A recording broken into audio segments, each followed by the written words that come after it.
जय हिंद. नमस्ते विद्यार्थी मित्रांनो. मिस्टर अक्षय बळे SPPU exam update या यूट्यूब चॅनलमध्ये मी आपणा सर्वजणांचं स्वागत करतो. आत्ताच्या व्हिडिओमध्ये आपण सावित्रीबाई फुले पुणे विद्यापीठाअंतर्गत घेतली जाणारी महाराष्ट्र सेट एक्झाम यामध्ये वाणिज्य विषयाचा जो काही सिलेबस आहे तर या सिलेबसवरती आपण डिस्कशन करणार आहोत. नेमके आपल्याला कोणते टॉपिक्स असतात, कोणत्या टॉपिक्सला किती वेटेज आहे या बाबतीत देखील आपण माहिती बघणार आहोत. कारण विद्यार्थी मित्रांनो बघा, कोणत्याही स्पर्धा परीक्षेचा जर का अभ्यास करायचा असेल तर त्यासाठी अगोदर आपल्याला त्याचा सिलेबस, त्याचे कंटेंट हे आपल्याला माहीत असणं अपेक्षित आहे आणि त्या पद्धतीने आपण अभ्यासाला सुरुवात केली तर निश्चित आपल्याला परीक्षेत यश हे मिळणार आहे. चला तर मग आपण सुरुवात करूया की सेट एक्झाम वाणिज्य विषयाचा सिलेबस काय आहे या बाबतीत माहिती घेऊया. तर निश्चित आपण या यूट्यूब चॅनलला अद्याप जर का लाईक केलं नसेल, शेअर केलं नसेल आणि यूट्यूब चॅनलला सबस्क्राईब केलं नसेल तर त्वरित सबस्क्राईब करा आणि अधिक माहितीसाठी टेलिग्राम चॅनलमध्ये सहभागी व्हा. तिथे तुम्हाला MCQ तसेच बाकीचं जे काही सेट एक्झाम रिलेटेड कंटेंट आहे ते निश्चित तुम्हाला शेअर केलं जाईल. चला तर मग बघूया आपण टॉपिक वाईज सिलेबस वाणिज्य विषयाचा.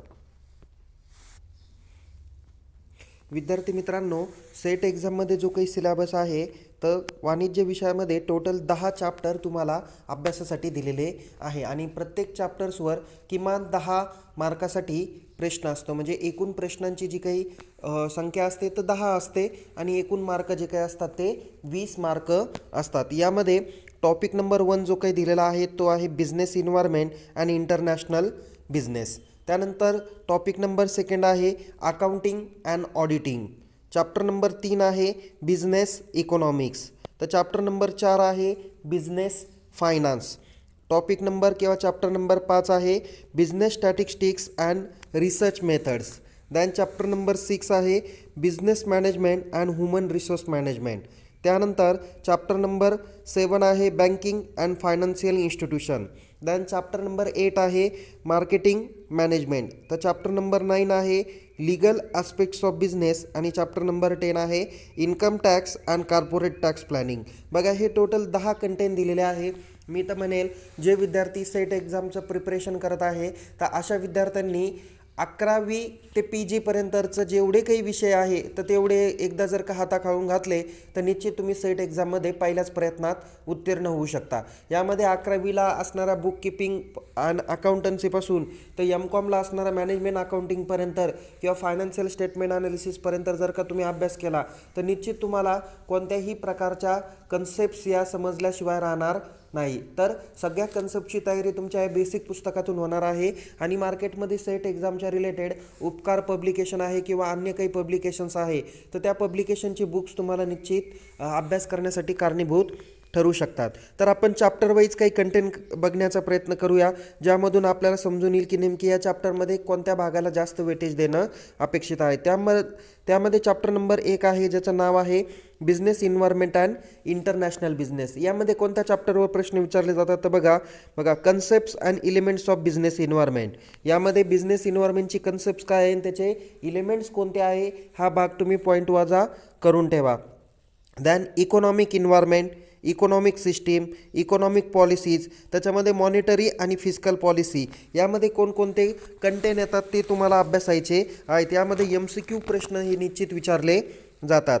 त्यानंतर political environment, role of government in the business, legal environment, then consumer protection act यावरती सुद्धा तुम्हाला एक प्रश्न विचारला जातो. त्यानंतर FEMA, okay, foreign exchange management act. त्यानंतर social culture factor and their influence on business and corporate social responsibility.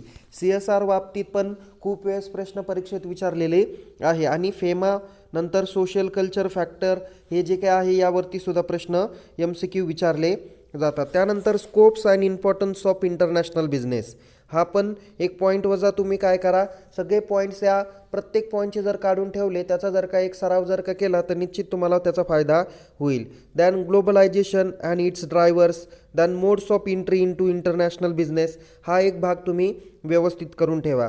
Than theories of international trade, बघा कोणती थेरी कुणी केलेली आहे त्यांचे नावं पण तुम्हाला लक्षात ठेवणं अपेक्षित आहे. त्यानंतर government intervention in international trade, then tariffs and non tariff barriers, and then India's foreign trade policy या बाबतीत देखील तुम्ही अभ्यास करणं अपेक्षित आहे. आणि पुढे खूप साऱ्या कन्सेप्ट दिलेले आहे, या बाबतीत पण तुम्ही नजर टाकणं अपेक्षित आहे, ज्यामध्ये फॉरेन डायरेक्ट इन्व्हेस्टमेंट FDI सांगितलेलं आहे आणि फॉरेन पोर्टफोलिओ इन्व्हेस्टमेंट ज्याला FPI म्हणलं जातं. तुम्हाला याचे जनरली लॉंग फॉर्म पण विचारले जातात. Than types of FDI, cost and benefits of FDI, than home and host industries, than trade off FDI आणि इंडियाज FDI पॉलिसी. एवढे सगळे पॉईंट्स तुम्हाला FDIच्या रिलेटेड आणि FPIच्या रिलेटेड विचारलेले असतात. त्यानंतर बॅलन्स ऑफ पेमेंटवरती पण एक मागच्या वर्षी परीक्षेत प्रश्न विचारलेला होता. Than importance and components of BOP, than BOP means balance of payment. या बाबतीत निश्चित प्रश्न परीक्षेत विचारला जातो, तर ही कन्सेप्ट काळजीपूर्वक करून ठेवा. Than regional economic interaction, level of regional economic integration, than trade creation and diversion effects, than regional trade agreements European union, than UE म्हणजे युरोपियन युनियन. या बाबतीत पण एक कन्सेप्ट असते, त्याची स्थापना कधी झाली, उद्देश काय असतात, अशा प्रश्न विचारले जातात. त्यांचं हेड ऑफिस कुठे असतं. दॅन एशियन, सार्क, नाफ्टा हे जे काही महत्त्वाच्या कन्सेप्ट्स आहे, या बाबतीत पण परीक्षेत प्रश्न विचारले जातात. मुळात यांची स्थापना, यांचे कार्य, यांचे उद्देश, यांचं हेड ऑफिस कुठे आहे, कुणाच्या माध्यमातून यांची स्थापना झाली, त्याचे अध्यक्ष कोण असतात, वगैरे वगैरे. या सर्व प्रश्न या ट्रेडच्या जे काही रिजनल ट्रेड आहे इकॉनॉमिकच्या रिलेटेड या निमित्तानं विचारलं जातं. त्यानंतर काही इंटरनॅशनल इकॉनॉमिक इन्स्टिट्यूशन्स आहे like IMF, okay, than world bank, than UNCTAD या पद्धतीच्या काही ऑर्गनायझेशन आहे, त्या काय करत असतात, महत्त्वाचा रोल प्ले करत असतात. इकॉनॉमिक रिलेटेड या महत्त्वाच्या ऑर्गनायझेशन आहे, या बाबतीतली माहिती सविस्तर करून ठेवा. यांचे फुल फॉर्म व्यवस्थित करा, जेणेकरून तुम्हाला परीक्षेत त्याचा फायदा होईल. दॅन सगळ्यात महत्त्वाचा प्रश्न जो विचारला जातो तो म्हणजे WTO, that is world trade organization. यामध्ये त्यांचे फंक्शन्स, त्याचे objective, then agriculture agreement, GATT ज्याला GATS म्हणलं जातं, ओके. नंतर ट्रिप्स, त्याच्यानंतर ट्रिम्स. या ज्या काही महत्त्वाच्या कन्सेप्ट्स आहे यांचे फुल फॉर्म देखील तुम्ही करून ठेवा. हे महत्त्वाचं चॅप्टर तुम्हाला चॅप्टर नंबर 1 या महत्त्वाच्या कन्सेप्ट्स तुम्हाला विचारलेल्या जातात. तर या सगळ्या कन्सेप्ट्स बारकाईने बघून ठेवा. एक महत्त्वाची नोटबुक करून ठेवा. त्या नोटबुकमध्ये या शेवटून जर का तुम्ही कोणत्या याचे काय फुल फॉर्म आहे ते एकखटी करून ठेवले आणि परीक्षेला जाताना त्याची एक उजळणी रिव्हिजन दिली तर निश्चित त्याचा फायदा तुम्हाला होणार आहे. दॅन पुढचा प्रश्न आहे किंवा चॅप्टर नंबर 2 आहे तो म्हणजे अकाउंटिंग अँड ऑडिटिंग. अत्यंत महत्त्वाचा प्रश्न असतो. यामधले मी काही महत्त्वाचे पॉईंट तुम्हाला हायलाईट करणार आहे, ते तेवढे तुम्ही करून ठेवा. ज्यामध्ये पहिल्यांदा बेसिक कन्सेप्ट्स अँड प्रिन्सिपल्स विचारलेले आहे. कन्सेप्ट्स अँड पोस्टल्स हे देखील तुम्ही करून ठेवणं अपेक्षित आहे. पर्सनल, रिअल, नॉमिनल यांचा नियम, परत तुम्हाला मनी मेजरमेंट कन्सेप्ट्स किंवा आणखीन ज्या काही अन्य कन्सेप्ट्स असतात त्या कन्सेप्ट्स बाबतीत तुम्हाला माहिती विचारली जाते. दॅन पार्टनरशिप अकाउंट्स आहे, ज्यामध्ये ॲडमिशन, रिटायरमेंट, डेट, डिझोल्युशन आणि इन्सॉल्वन्सी ऑफ पार्टनरशिप फर्म या पद्धतीने प्रश्न विचारले जातात. कधीकधी एखादा प्रश्न दिला जातो, त्यावरून तुम्हाला रेशो फाइंड आउट करावा लागतो. त्यानंतर पुढची कन्सेप्ट दिलेली आहे कॉर्पोरेट अकाउंटिंग. त्याच्यामध्ये इश्यूज आहे, forfeiture and reissues of shares आहे, लिक्विडेशन ऑफ कंपनी आहे, त्याच्यानंतर acquisition, merger, amalgamation and reconstruction of a company. त्याच्यामध्ये इंटरनल रिकन्स्ट्रक्शन, एक्सटर्नल रिकन्स्ट्रक्शन या बाबतीत पण परीक्षेत माहिती विचारली जाते. लिक्विडेशनच्या जे काही स्टेप्स आहे त्या कोणत्या स्टेप्स कधी आहे तर तुम्हाला काही पर्याय दिले जातील आणि त्या पर्यायामधून सांगितलं जातील याच्यातली सगळ्यात अगोदरची स्टेप्स कोणती, ओके. म्हणजे लिक्विडेटरच्या जे काही स्टेप्स आहे तर त्यामध्ये तुम्हाला 1 बाय 1 तेवढे विचारले जातात किंवा त्याचा क्रम लावा अशा पद्धतीचा देखील प्रश्न विचारला जातो. त्यानंतर होल्डिंग कंपनी अकाउंट, यामध्ये कधी कधी एक प्रश्न दिला जातो. त्या प्रश्नांच्या माध्यमातून तुम्हाला होल्डिंग कंपनीचा रेशो, किंवा मायनॉरिटी इंटरेस्ट कसं आलं हे देखील तुम्हाला काढावं लागतं. सबसिडायरीचा शेअर कसा आहे, असे खूप सारे प्रश्न या होल्डिंग कंपनीच्या अकाउंटवरती देखील विचारले जातात. त्यानंतर cost and management accounting related काही कन्सेप्ट्स आहे, ज्याच्यामध्ये marginal costing and break even analysis आहे, standard costing, budgetary control, process costing, activity based costing ज्याला ABC कॉस्टिंग असं देखील म्हटलं जातं. त्याच्यानंतर कॉस्टिंग फॉर डिसिजन मेकिंग आहे, लाईफ सायकल कॉस्टिंग आहे, नंतर टार्गेट कॉस्टिंग आणि कायझन कॉस्टिंग अँड JIT, ज्याला जस्ट इन टाईम असं देखील म्हटलं जातं. बघा याच्यामध्ये एक महत्त्वाचा प्रश्न मला आठवतो आहे, तो म्हणजे लाईफ सायकल कॉस्टिंगमध्ये तुम्हाला कोणकोणत्या लाईफ सायकल कॉस्टिंग असतात, त्याच्यातले जे काही वेगवेगळे स्टेप्स आहे तर या तुम्हाला परीक्षेमध्ये विचारले जातात. ओके, मार्जिनल कॉस्टिंग आणि ब्रेक इव्हन ॲनालिसिसमधले काही फॉर्म्युले पण तुम्हाला विचारले जातात. म्हणजे मार्जिनल कॉस्टिंगच्या रिलेटेड जेवढे काही कन्सेप्ट्स आहे, मग त्याच्यामध्ये PV ratio, contribution, BEP, margin of safety, किंवा तुम्हाला जर काय सेल्स दिले असतील तर त्यावरून प्रॉफिट किती अर्न करायचा, किंवा एवढा रुपये प्रॉफिट पाहिजे तर किती रुपये सेल झाले पाहिजे, असे काही प्रश्न तुम्हाला थेरॉटिकली किंवा MCQ टाईप विचारले जातात. त्यानंतर फायनान्शियल स्टेटमेंट ॲनालिसिस आहे, हा तर सगळ्यात महत्त्वाचा भाग आहे. तुम्हाला काहीतरी रेशो हे निश्चित विचारले जातात किंवा त्याचे फॉर्म्युले विचारले जातात, ज्यामध्ये रेशो ॲनालिसिस आहे, फंड फ्लो ॲनालिसिस आहे, कॅश फ्लो ॲनालिसिस आहे. यावरती देखील प्रॅक्टिकली प्रॉब्लेम हा परीक्षेत विचारला जातो. ओके, नंतर पुढचे काही महत्त्वाच्या कन्सेप्ट्स आहे ते म्हणजे ह्युमन रिसोर्स अकाउंटिंग. यामध्ये इन्फ्लेशन अकाउंटिंग, इन्व्हायरमेंटल अकाउंटिंग, हे सगळ्या कन्सेप्ट्स तुम्हाला MCOMला असताना झालेल्या आहे. तर या कन्सेप्ट्स तुम्ही नीट व्यवस्थित बघून ठेवा. त्यानंतर काही आणखीन MCQ महत्त्वाचे विचारले जातात, ते म्हणजे Indian accounting standards and IFRS. यावरती तुम्हाला काही अकाउंटिंग स्टँडर्ड 10 कशाशी रिलेटेड आहे, 14 कशाशी आहे, 21 कशाशी, 22, किंवा अकाउंटिंगचे स्टँडर्ड तुम्ही पहिल्यापासून तर शेवटपर्यंत जेवढे काही पुस्तकात दिलेले आहे तेवढे सगळे बघण्याचा प्रयत्न करा. नेक्स्ट आहे ऑडिटिंग.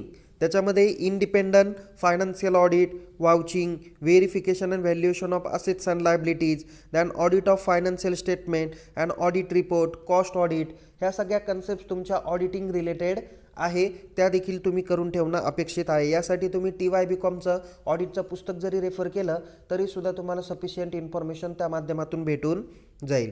नेक्स्ट आहे रिसेंट ट्रेंड्स इन ऑडिटिंग, ज्याच्यामध्ये management audit, energy audit, environmental audit, system audit, safety audit, या सगळा जो काही भाग आहे तो MCOMच्या रिलेटेड दिलेला आहे. काही भाग हा कॉस्टिंग स्पेशलायझेशन ग्रुपला आहे, काही भाग हा ॲडव्हान्स अकाउंटिंग अँड टॅक्सेशनच्या ग्रुप रिलेटेड पण आहे.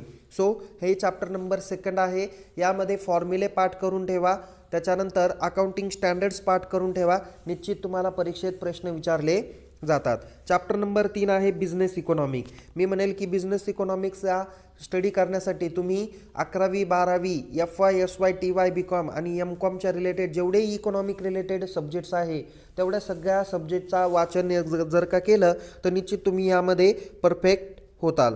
ज्यामध्ये पहिली कन्सेप्ट दिलेली आहे meaning and scope of business economics. हा जनरल पार्ट्स आहे, हा काही MCQमध्ये विचारला जात नाही, but objective of business firm हा एक आहे. ओके, या रिलेटेड प्रायमरी सेकंडरी ऑब्जेक्टिव्ह तुम्हाला विचारले जातात, तो भाग निश्चित करून ठेवा. दॅन डिमांड ॲनालिसिस, यावरती तर 100% प्रश्न असतो. तुम्हाला लवचिकता हा जो काही प्रकार आहे तर लवचिकतेवरती तुम्हाला प्रश्न खूप विचारले जातात, ज्यामध्ये लॉ ऑफ डिमांड. ओके, नंतर तुम्हाला elasticity of demand and it's measurement, than relationship between AR average revenue and marginal revenue, असे देखील प्रश्न यामध्ये विचारले जातात. बघा यामध्ये तुम्हाला इकॉनॉमिकच्या रिलेटेड तुम्हाला लवचिकतेवरती खूप सारे प्रश्न असतात. एकक लवचिकता असेल तर तुमचा मागणी वक्र कसा वरती जातो का खालती जातो, अक्षाला समांतर असतो, हे तुम्ही FYBCOMचं जे काही इकॉनॉमिक्स आहे तर ते पुस्तक व्यवस्थित करून ठेवा. निश्चित तुम्हाला याचा फायदा होईल. दॅन कन्झ्युमर बिहेवियर, या बाबतीत पण प्रश्न विचारलेलेच होते. Than utility analysis, than in differences curve analysis, हा पण एक महत्त्वाचा पार्ट्स आहे इकॉनॉमिक्समधला जो परीक्षेत विचारला जातो. त्यानंतर law of variable proportion, law of return of scale, हे देखील महत्त्वाचे प्रश्न विचारले जातात. त्यानंतर theory of cost, that is short runs and long run cost curve, हा पण प्रश्न तुम्हाला निश्चित असतो.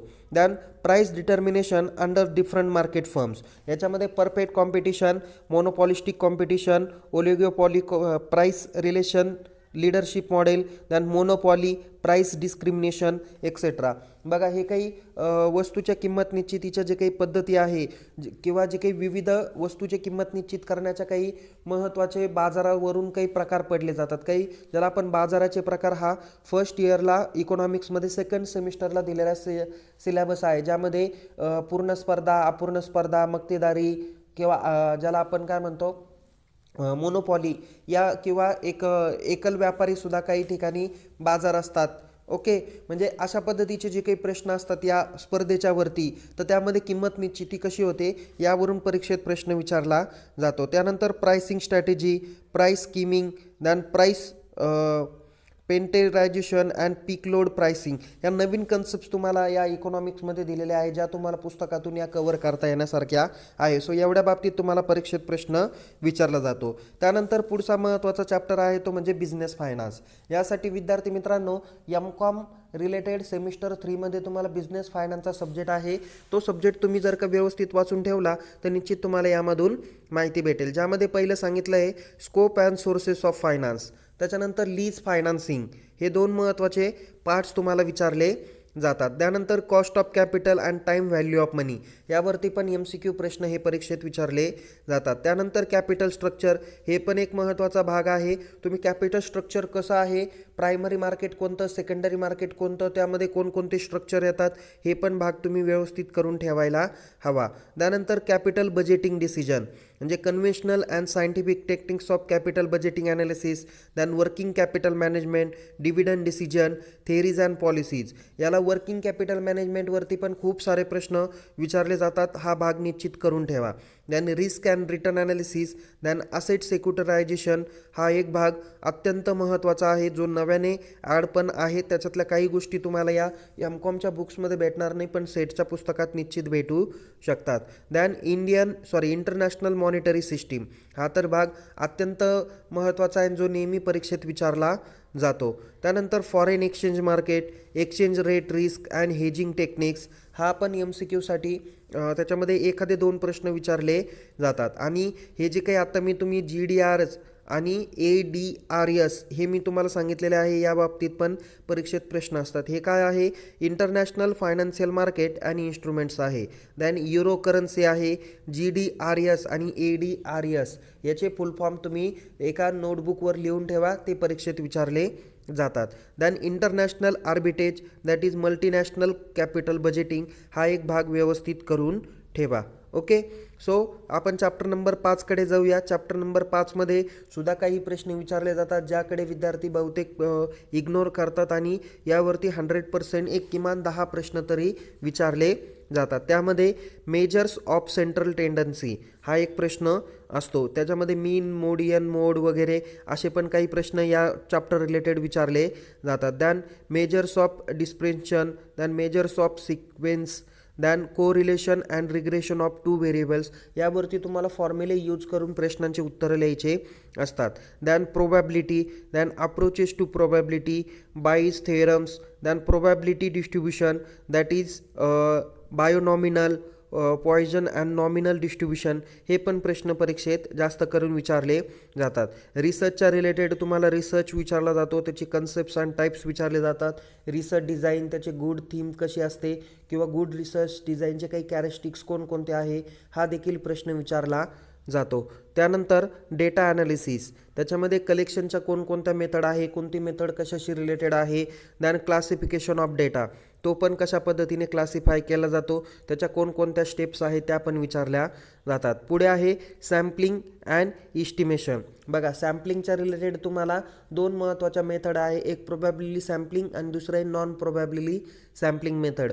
तर यामध्ये प्रोबॅबिलिटीमध्ये कोणकोणत्या 6 कन्सेप्ट्स येतात, नॉन प्रोबॅबिलिटीमध्ये किती येतात, त्याच्यामध्ये खालीलपैकी तुम्हाला प्रश्न विचारला जाईल की यापैकी ही एक मेथड आहे की जी तुमच्या प्रोबॅबिलिटी रिलेटेड नाही आहे. मग तुम्हाला सगळे नॉन प्रोबॅबिलिटी दिले जातील आणि एकच प्रोबॅबिलिटीचं ऑप्शन दिलं जाईल. त्यामुळे तुम्हाला ही कन्सेप्ट्स व्यवस्थित करणं अपेक्षित आहे.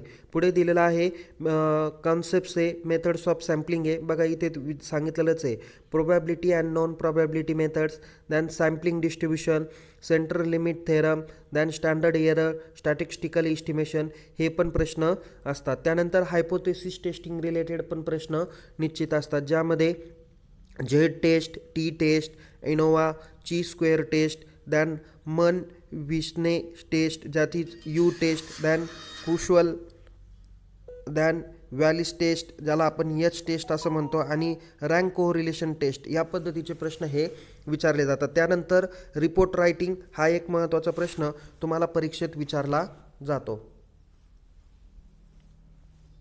बघा, त्यानंतर युनिट नंबर 6मध्ये आहे business management and human resource management. हा चॅप्टर थेरॉटिकल असतो, त्यामुळं याच्याकडे काही कन्सेप्ट्स तुमच्या ऑलरेडी झालेल्या असतात, त्याकडे पण आपण काळजीपूर्वक लक्ष दिलं पाहिजे. ज्यामध्ये पहिली कन्सेप्ट दिलेली आहे principles and functions of management. यावरती तर 100% परीक्षेत प्रश्न विचारले जातात. त्यानंतर organizational structure, formal and informal organization, span of control. इथे तुम्हाला ऑर्गनायझेशनचं जे काही स्ट्रक्चर असतं त्या बाबतीत MCQ प्रश्न विचारले जातात. त्यानंतर responsibility and authority, then delegation of authority and decentralisation. मागच्या वेळेस या रिलेटेड सेंट्रलायझेशन आणि डिसेंट्रलायझेशन ऑफ अथॉरिटी या रिलेटेड MCQ प्रश्न हे विचारलेले होते. त्यानंतर motivation and leadership, concepts and various theories. बघा, या थेरीज तुम्ही नीट काळजीपूर्वक करा. या चॅप्टरसाठी म्हणजे business management and human resource मॅनेजमेंटसाठी आपण कोणते पुस्तकं रेफर केले पाहिजे, तर SY BComला जो काही सब्जेक्ट्स आहे बिझनेस मॅनेजमेंटचा तो तुम्ही काळजीपूर्वक करून ठेवा. यामध्येच तुम्हाला सगळ्या मॅनेजमेंटच्या किंवा मोटिवेशनच्या रिलेटेड ज्या काही थेरी आहे त्या थेरी तुम्हाला भाग बघता येईल. कोणत्या थेरी कशाशी रिलेटेड आहे, ओके, हा प्रश्न तुम्हाला परीक्षेत विचारला जातो. ओके, सो त्याच्या पुढं आपण पुढची जी काही कन्सेप्ट्स आहे ती बघूया. त्याच्यामधले चॅप्टर नंबर 6मधली ती आहे की corporate governance and business ethics. हा पण एक महत्त्वाचा प्रश्न विचारला जातो. त्यानंतर ह्युमन रिसोर्स मॅनेजमेंट आहे, त्याची concepts, role and functions of HRM आहे. ह्युमन रिसोर्स प्लॅनिंग कसं केलं जातं, रिक्रुटमेंट आणि सिलेक्शनच्या कोणकोणत्या मेथड्स आहे, training and development, succession planning या बाबतीत देखील MCQ प्रश्न मोठ्या प्रमाणात विचारले जातात. त्यानंतर compensation management, job evaluation, incentive and fringe benefits या बाबतीत पण MCQ प्रश्न आहे. यामध्ये बहुतेक प्रश्न जॉब इव्हॅल्युएशनच्या बाबतीत पण विचारलेले होते. पुढे आहे performance appraisal including the 360 degree performance appraisal, then collective bargaining and workers participation in management. हा देखील प्रश्न विचारला जातो. Then personality, then perception, attitude, emotions, group dynamics, powers and policies, complex and negotiation, stress management या related काही concepts आहे ज्या already विचारलेल्या होत्या. तर या कन्सेप्टच्या बाबतीत ओव्हरव्ह्यू आपण देऊ शकता. या रिलेटेड 2 ते 3 प्रश्न पण मागच्या प्रश्नपत्रिकेत विचारलेले होते. त्यानंतर organisational culture, organisational development and organisational change या बाबतीत सुद्धा 2 प्रश्न मागच्या वर्षीच्या प्रश्नपत्रिकेत विचारलेले होते. त्यानंतर आपण बँकिंग अँड फायनान्शियल इन्स्टिट्यूशन्स हा भाग बघूया. यामध्ये कोणकोणते प्रश्न विचारले जातात, काही महत्त्वाच्या इन्स्टिट्यूशन्स आहे किंवा काही महत्त्वाच्या कन्सेप्ट्स आहे ज्या बाबतीत प्रश्न हे परीक्षेत विचारले जातात. त्यामध्ये overview of Indian financial system, यामध्ये कोणत्या बँकेची स्थापना कधी झाली, त्यामध्ये कोणकोणते चॅप्टर होते, त्याच्या स्थापनेमध्ये त्याचा रोल काय होता, ऑब्जेक्टिव्ह काय होता, असे देखील प्रश्न विचारले जातात. त्यानंतर types of bank, commercial, regional rural bank, RRBs, foreign banks, cooperative banks या पद्धतीचे देखील काही प्रश्न हे विचारले जातात. त्यामध्ये रिझर्व्ह बँक ऑफ इंडिया याचे functions, role, monetary policies management या बाबतीत 2 प्रश्न मागच्या वर्षीच्या प्रश्नपत्रिकेत विचारलेले होते. त्यानंतर पुढे आहे banking sector reforms in India, that is Basel norms, risk management, NPA management या बाबतीत तुम्हाला बँकिंग रिफॉर्मच्या बाबतीत देखील प्रश्न विचारलेले होते.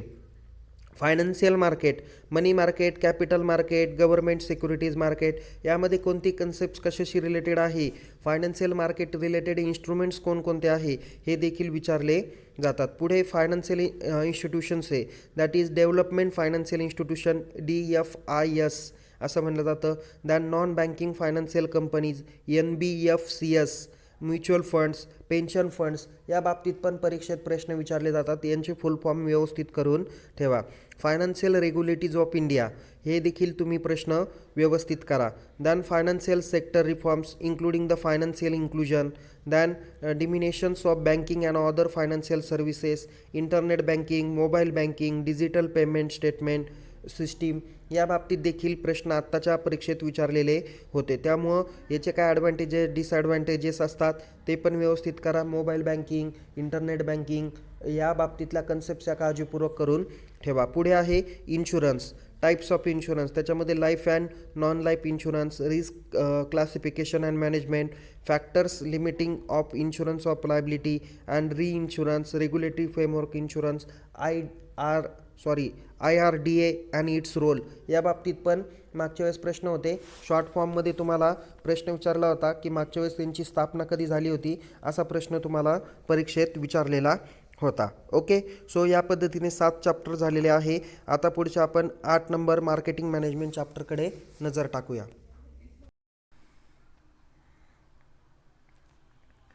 विद्यार्थी मित्रांनो, आपण 7 चॅप्टरपर्यंत माहिती बघितलेली आहे. आता आपण चॅप्टर नंबर 8कडे वळूया. चॅप्टर नंबर 8चं नाव आहे मार्केटिंग मॅनेजमेंट. बघा, या भागामध्ये तुम्ही अभ्यास करत असताना SY आणि TY ह्या वर्गाचे किंवा MCOM पार्टकडे, पार्ट फर्स्ट, पार्ट सेकंड यामध्ये मार्केटिंग मॅनेजमेंट रिलेटेड जे काही पुस्तकं आहे, या पुस्तकांचा जरी रेफरन्स घेतला तरीसुद्धा तुम्ही या चॅप्टरचा अभ्यास काळजीपूर्वक करू शकता. यामध्ये मार्केटिंग मॅनेजमेंटमध्ये तुम्हाला कोणकोणता भाग आहे, त्याच्यामध्ये सब कंटेंट्स आहे की मार्केटिंग, त्याची कन्सेप्ट्स अँड अप्रोचेस आहे, दॅन मार्केटिंग चॅनल्स आहे, या बाबतीत माहिती विचारली जाते. Marketing mix, strategic marketing planning, than market segment, than targeting and positioning या बाबतीत तुम्हाला मार्केटिंग मिक्सवरती मागच्या वेळेस किमान 2 तरी प्रश्न यामध्ये विचारलेले आहेतच. त्यामुळे मार्केटिंग मिक्सची जी काही कन्सेप्ट्स आहे ती व्यवस्थित क्लिअर करून घ्या. त्यानंतर प्रोडक्ट डिसिजन आहे, ज्यामध्ये कन्सेप्ट्स आहे, प्रोडक्ट लाईन आहे, प्रोडक्ट मिक्स डिसिजन आहे, प्रोडक्ट लाईफ सायकल आहे,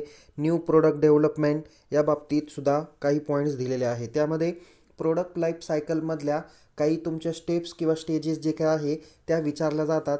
म्हणजे त्या स्टेजेसचा योग्य तो क्रम लावा, चढता क्रम, उतरता क्रम, या पद्धतीने प्रश्न विचारलेले आहेत. नेक्स्ट आहे प्राइसिंग डिसिजन, ज्यामध्ये factors affecting price determination, then pricing policy and strategy या बाबतीत पण एक प्रश्न विचारलेला होता. त्यानंतर promotion decision, role of promotion in marketing, promotion method, advertising, personal selling, publicity, sales promotion tools and techniques, promotion mix या पद्धतीचे काही सब कंटेंट्स आहेत. त्यामध्ये सेल्स प्रमोशन टूल्स अँड टेक्निक्सवरती लास्ट इयरला प्रश्न विचारलेला आहे. नेक्स्ट एक महत्त्वाचे कंटेंट त्यामध्ये डिस्ट्रीब्युशन डिसिजन आहे, चॅनल ऑफ डिस्ट्रीब्युशन आणि चॅनल मॅनेजमेंट या बाबतीत जे काही चॅनलचे डिस्ट्रीब्युशनचे जे काही एन नंबर ऑफ वेज आहे तर त्या बाबतीत सुद्धा प्रश्न यावर्षी विचारला जाऊ शकतो. त्यानंतर कंझ्युमर बिहेवियर आहे, consumer buying process, factors influencing consumer buying decision, service marketing, हे काही महत्त्वाचे चॅप्टर किंवा MCQसाठी यावरती प्रश्न विचारले जातील. नंतर ट्रेंड्स इन मार्केटिंग, त्यामध्ये social marketing, online marketing, green marketing, direct marketing, rural marketing आणि CRM. याच्यामध्ये CRMचा लॉंग फॉर्म हा बहुतेक वेळेस विचारलेला होता. ग्रीन मार्केटिंगवरती जास्त करून प्रश्न विचारले जातात, म्हणून ग्रीन मार्केटिंगची कॉन्सेप्ट देखील व्यवस्थित करून ठेवा. दॅन लॉजिस्टिक मॅनेजमेंट हा एक भाग तुमच्या चॅप्टरमधला दिलेला आहे. त्यानंतर 9 नंबरचा महत्त्वाचा चॅप्टर ज्यावरती बहुतेक प्रश्न हे विचारले जातातच ते म्हणजे लिगल आस्पेक्ट्स ऑफ बिझनेस. यासाठी तुम्ही TYBCOMचं लॉ म्हणजेच बिझनेस रेग्युलेटरी फ्रेमवर्क या नावाचं जे पुस्तक आहे ते रेफर यासाठी तुम्ही करू शकता, ज्यामध्ये तुम्हाला इंडियन कॉन्ट्रॅक्ट्स ॲक्ट 1872 1872 दिलेला आहे. हा व्यवस्थित करून ठेवा, कधी स्थापन झाला या बाबतीतली माहिती बघा. नंतर एलिमेंट्स ऑफ व्हॅलिड कॉन्ट्रॅक्ट, याचे काही पॉईंट्स आहेत, 10 पॉईंट्स असतात व्हॅलिड कॉन्ट्रॅक्टचे, ते तुम्ही बघा. जसं 2 पार्टी, परमिशन किंवा संमती त्यांची एकमेकांना असणं अपेक्षित आहे, रेम्युनरेशन म्हणजे मोबदला पण मिळणं अपेक्षित आहे 2 पार्टीजमध्ये. हे असे खूप काही महत्त्वाचे इलेमेंट्स आहे व्हॅलिड कॉन्ट्रॅक्टचे, ते पण तुम्ही बघितले पाहिजे. कॅपॅसिटी ऑफ पार्टीज आहे, free consent, then discharge of a contract, then breach of contract and remedies against the breach, then quasi contract. असे काही महत्त्वाचे प्रश्न आहेत जे तुमच्या इंडियन कॉन्ट्रॅक्ट ॲक्ट 1872च्या बाबतीत विचारले जातात. यापैकी कोणता ॲक्ट कशाशी निगडीत आहे या बाबतीत तुम्हाला जोड्या लावा असा एक प्रश्न विचारला जातो. दॅन स्पेशल कॉन्ट्रॅक्ट आहे, त्याच्यामध्ये contract of indemnity and guarantee, then contract of bailment and pledge आहे, दॅन कॉन्ट्रॅक्ट्स ऑफ एजन्सी, असे काही महत्त्वाचे स्पेशल कॉन्ट्रॅक्ट आहे. या बाबतीत पण प्रश्न विचारले जातात. पुढचा महत्त्वाचा कॉन्ट्रॅक्ट आहे तो म्हणजे सेल ऑफ गुड्स ॲक्ट 1930 1930चा वस्तू विक्री कायदा. ओके, त्याचे नंतर sale of agreement to the sale, then doctrine of caveat emptor, the एम्पेटेटर, then rights of unpaid seller and rights to buyer. याच्यात सेलरचे राईट्स आणि बायरचे राईट्स यावरती पण काही प्रश्न विचारले जातात, किंवा सेल ऑफ गुड्स ॲक्ट कधीचा आहे तो पण प्रश्न विचारला जातो. त्यानंतर पुढचा ॲक्ट आहे निगोशिएबल इन्स्ट्रुमेंट्स ॲक्ट 1881, 1881चा निगोशिएबल इन्स्ट्रुमेंट्स ॲक्ट आहे. त्यामध्ये टाईप्स ऑफ निगोशिएबल इन्स्ट्रुमेंट्स कोणकोणते आहे? Negotiation and assignments, then dishonour and discharge of negotiable instruments, हा पण प्रश्न विचारण्याची जास्त शक्यता असते. त्यानंतर नव्याने जो काही कायदा मार्केटमध्ये अस्तित्वात आला तो म्हणजेच कंपनी ॲक्ट 2013, 2013चा कंपनी कायदा. त्याच्यामध्ये nature and kinds of company सांगितलेले आहे. यामध्ये खूप सारं नवीन शिकण्यासारखं आहे. हा कधी संमत झाला, त्याची काय वैशिष्ट्ये आहेत हे पण व्यवस्थित करून ठेवा. यासाठी तुम्ही SY BComचं बिझनेस मॅनेजमेंटचं हे पुस्तक जरी रेफर केलं, किंवा एलिमेंट्स ऑफ कंपनी लॉ म्हणजे सी लॉ हे पुस्तक जरी रेफर केलं तरी तुम्हाला बहुतेक माहिती भेटून जाईल. त्यानंतर company formation, management, meetings and winding up of A joint stock company etcetera.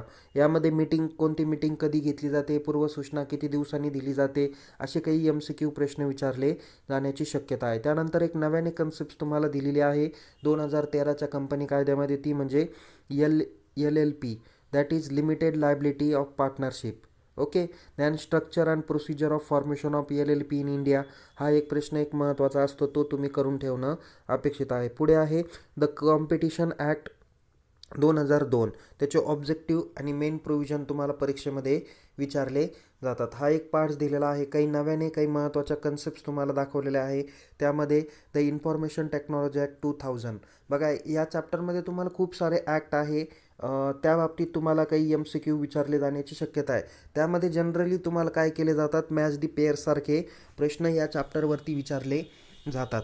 त्यानंतर पुढे दिलेलं आहे त्याचे IT ॲक्ट 2000चे objective and main provisions, then cyber crimes and penalties असे देखील विचारले जातात. पुढे आहे द RTI ॲक्ट 2005, त्याचे ऑब्जेक्टिव्ह आणि मेन्स प्रोव्हिजन्स पण विचारले जातात. नंतर IPRS, हा तर एक सगळ्यात महत्त्वाचा पार्ट्स आहे. यावरती पण खूप सारे प्रश्न विचारले जातात.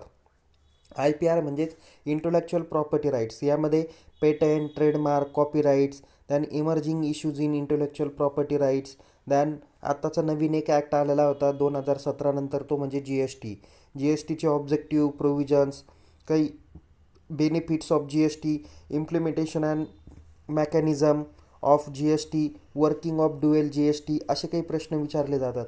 GST ही जी काही कन्सेप्ट आहे ती व्हास्ट आहे, त्यामुळे या कन्सेप्ट्सकडे जास्त काळजीपूर्वक बघा. नव्याने त्याचे रेट्स वगैरे कोणकोणते, कोणत्या दायऱ्यामध्ये कोणकोणते आयटम्स येतात हे पण तुम्ही काळजीपूर्वक बघितले पाहिजे. टाईम टू टाईम होणाऱ्या प्रोव्हिजन्स या तुम्ही निश्चित अपडेटेड त्याचा अभ्यास केला गेला पाहिजे. शेवटचा जो काही महत्त्वाचा चॅप्टर आहे तो म्हणजे income tax and corporate tax planning. तर हा चॅप्टर नंबर 10 आहे. यावरती पण मिनिमम 10 प्रश्न विचारले जातात. याच्यामध्ये कॉम्प्लिकेटेड असं असतं की कोणतं रिडम्पशन कशासाठी आहे, त्याची मॅक्झिमम लिमिट काय, असे प्रश्न या चॅप्टरवर असतात. त्यामध्ये इन्कम टॅक्स आहे, काही बेसिक कॉन्सेप्ट्स आहे, residential status and tax incidence आहे, then exempted income, agriculture income, then computation of taxable income under the various heads, then deduction from gross total income, assessment of a individual, then clubbing of income, असे काही महत्त्वाच्या concepts आहेत ज्या income tax related basic concepts म्हणून ओळखल्या जातात. त्यानंतर international taxation related तुम्हाला double taxation and it's avoidance mechanism आहे, ट्रान्सफर प्राइसिंग आहे, असे काही महत्त्वाचे पॉईंट्स जे इंटरनॅशनल टॅक्सेशन रिलेटेड येतात. त्यानंतर कॉर्पोरेट टॅक्स प्लॅनिंग रिलेटेड तुम्हाला त्याचा रेट वगैरे विचारला जातो. Concepts and significance of corporate tax planning आहे, tax avoidance versus tax evasion, then techniques of corporate tax planning, then tax consideration in specific business situation, then make or buy decision, own or lease and asset, then retain, renewal and replacement of an asset, shutdown or continue operation, असे काही महत्त्वाच्या concepts आहे जे income tax किंवा corporate tax planning related येतात. आणि last point आहे तो म्हणजे deduction and collection of tax sources, advance payment of tax आणि e filing of income tax return असे काही प्रश्न आहे, किंवा income tax return ITR return related form number 1, 2, 3 असे काही फॉर्म्स वगैरे दिलेले असतात सिलेबसमध्ये. ते कोणते फॉर्म कशाशी रिलेटेड आहे, किंवा ATCमध्ये कोणकोणते पार्ट्स येतात, ATC ते ATUपर्यंत जे काही डिडक्शन दिलेले आहे ते एक विचारले जातात. परत आपल्याला एक महत्त्वाचा जीच्या रिलेटेड म्हणजे डोनेशन रिलेटेड काही सर्टन पार्ट्स असतो, तर त्या रिलेटेड किती रुपयापर्यंत डिडक्शन्स आहे, टॅक्सची लिमिट कोणत्या याला किती पर्सेंटेज आहे, असेसमेंट इयरनुसार तुम्हाला दिले जातात. त्यावरून तुम्हाला टॅक्स कॅल्क्युलेट पण करण्यासाठी काही प्रॉब्लेम दिले जातात. हाऊस रेंट दिल्यानंतर म्हणजे municipal value, fair rent, standard rent हे दिल्यानंतर तुम्हाला नेट ॲन्युअल व्हॅल्यू किती येते किंवा त्याचे किती टक्के असतात असा जनरली प्रश्न आहे. डिडक्शन अंडर सेक्शन 24, 16 अशा पद्धतीचे काही, त्याच्यामध्ये किती डिडक्शन कोणासाठी आहे हे पण प्रश्न विचारले जातात. इन्कम टॅक्स पण थोडासा वास्ट सिलेबस आहे. काळजीपूर्वक बघितला तर निश्चित तुम्हाला त्या कन्सेप्ट्स या क्लिअर होण्यासारख्या आहे. सो या पद्धतीने चॅप्टर नंबर 1 पासून चॅप्टर नंबर 10चा आपण सिलेबस बघितलेला आहे. आगामी काही व्हिडिओमध्ये आपण चॅप्टर वाईज आपण काही MCQ बघणार आहोत जे पुस्तकात दिलेले आहे. मी त्यामध्ये प्रश्न आणि त्याचे 4 पर्याय आणि त्या ठिकाणी त्याचं उत्तर मी तुम्हाला देणार आहे. अशा पद्धतीने आपण काही व्हिडिओची मालिका तयार करूया ज्यामधून तुमच्या परीक्षेची तयारी निश्चित होणारी आहे. तर विद्यार्थी मित्रांनो, अद्याप जर का आपण आपल्या यूट्यूब चॅनलला सबस्क्राईब केलं नसेल तर त्वरित सबस्क्राईब करा आणि अधिक माहितीसाठी हा व्हिडिओ लाईक करा, शेअर करा आणि टेलिग्राम चॅनलमध्ये देखील सहभागी व्हा. लिंक डिस्क्रिप्शन बॉक्समध्ये तुम्हाला देण्यात आलेली आहे. पुन्हा भेटूया एका नवीन माहितीसह, नवीन व्हिडिओसह. तोपर्यंत टेक केअर. जय हिंद. धन्यवाद.